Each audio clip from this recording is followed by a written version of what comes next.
Olá, professor Mussi Gereissati falando. Nossa aula hoje é sobre fisiopatologia do diabetes. Essa aula foi preparada para os alunos do curso de nutrição, porém, você pode tranquilamente assistir, acompanhar e depois tirar as dúvidas com a gente.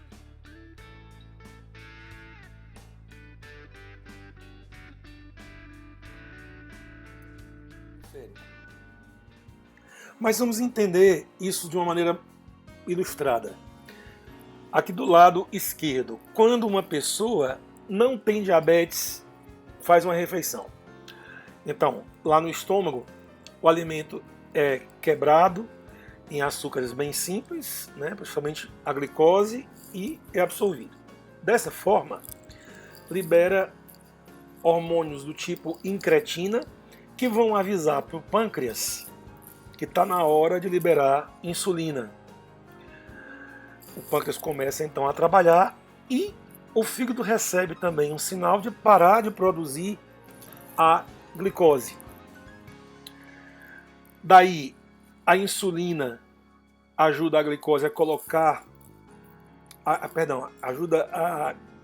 insulina ajuda essa glicose a entrar nos músculos, tá? Nos tecidos, e os rins funcionam normalmente, né? Desprezando o filtrado do sangue na forma de urina que, em casos de normalidade, não contém glicose. Uma pessoa normal, sem diabetes, a urina não deve conter glicose.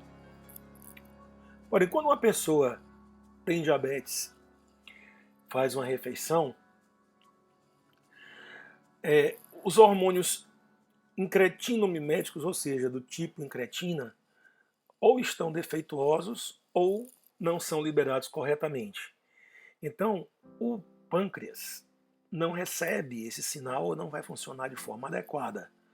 Então, ele não vai produzir insulina suficiente, funciona por mais tempo, causando assim um tipo de estresse, né, no órgão, para tentar se adaptar. O fígado não recebe um feedback negativo, continua a produzir glicose e essa glicose permanece na circulação por mais tempo, porque ela não tem a insulina para levá-la, fazê-la entrar nos canais de membrana que vão para o músculo. Os rins, então, para se livrar do excesso de glicose no sangue, eles começam a demandar mais água, porque a pessoa precisa urinar mais. E daí a gente entende, né, a poliúria e a polidipsia. Aqui a gente tem no desenho da esquerda o não diabético, lá vem a insulina na corrente sanguínea, ela pega então a glicose e ela faz com que essa glicose vá para os tecidos, né? Ela consiga penetrar nos tecidos, somente no músculo, que a gente chama atenção aqui. Já no paciente diabético, ele não vai ter produção de insulina. A gente observa que então a glicose está presente na circulação, mas não consegue ir para o sangue pela falta da insulina. Tá? Isso aqui é a fisiopatologia do diabetes tipo 1. Tá? Tem escrito tipo 2, mas é tipo 1. Tá? Ilustrado aqui na imagem do lado direito. Né? Observa aqui, ó, a quebra dos alimentos em glicose já no estômago. Então, indo para a corrente sanguínea, né? Toda aquela vascularização lá do trato digestório. Então, lá vem a glicose em branco e a insulina em azul. Então, uma pessoa normal, né, os canais de membrana são excitados e indicados a se abrir para a permeabilidade da glicose, né, para deixar que a glicose entre na célula muscular. Já a pessoa com diabetes tipo 1, como ela não tem insulina, tá, ela vai ter aqui, ó, a glicose para entrar no músculo, mas não vai conseguir porque não tem a presença da insulina.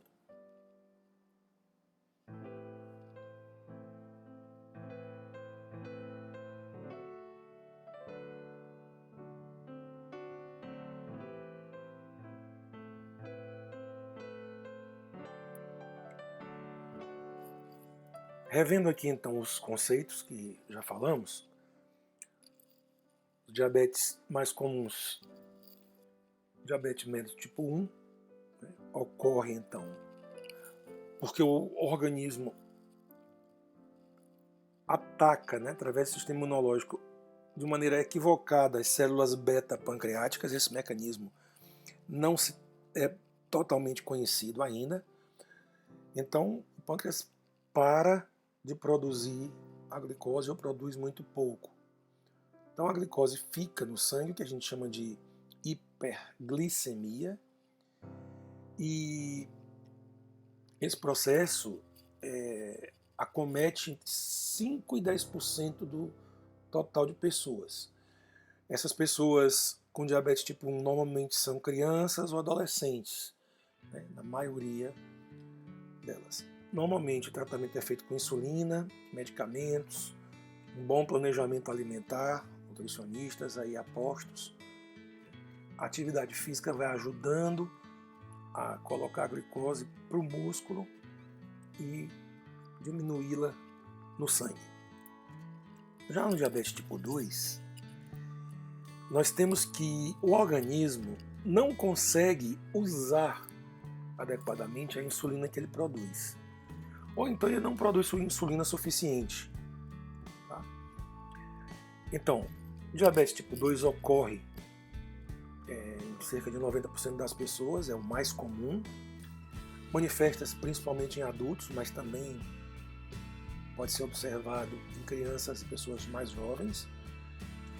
E é importante, tudo na saúde, a gente descobrir precocemente, identificar precocemente. No início, dependendo da gravidade, a gente pode reverter esse quadro, né, com a atividade física e a redução do peso corporal.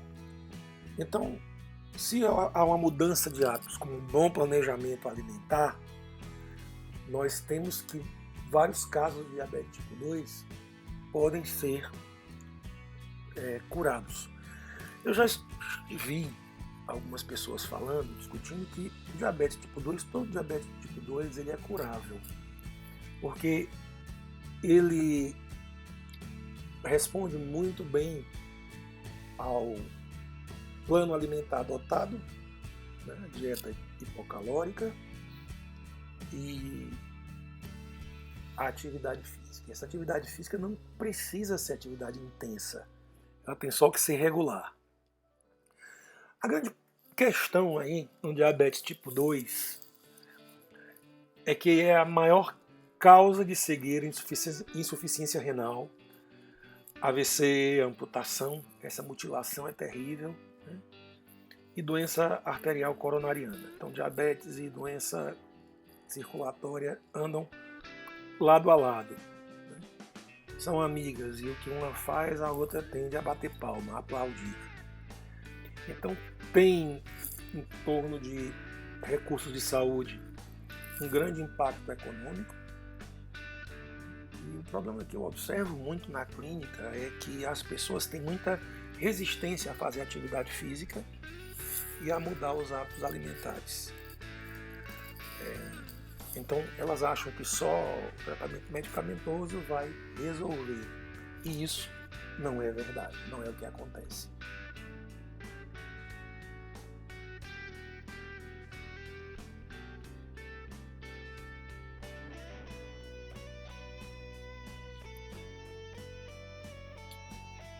Bom, durante a gravidez, a mulher que já paga um grande preço por ser mulher e os hormônios já lhe dão muito trabalho durante a sua vida, né? Elas se queixam muito de aumento rápido do peso.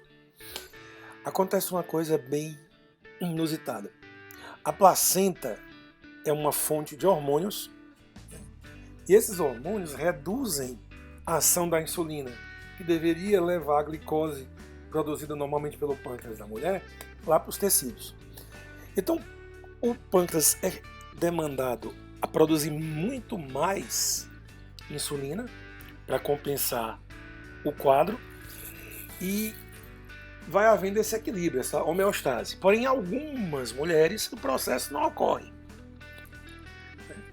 Então elas vão só acumulando a insulina, o pâncreas não consegue dar conta ou não produz, e elas desenvolvem então um quadro de diabetes gestacional.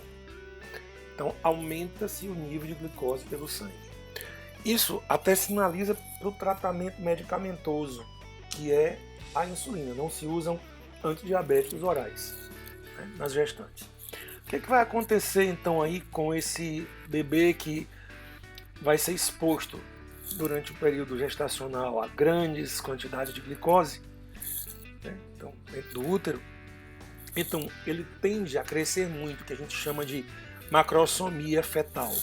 Normalmente os partos são traumáticos, há uma hipoglicemia neonatal, ele nasce apresentando vários sinais e sintomas, tende a ter diabetes na vida adulta, e mais uma coisa a observar, a tendência é que ele seja como um vaso de barro, um grande vaso de barro. Ele é grandão, mas extremamente fraco.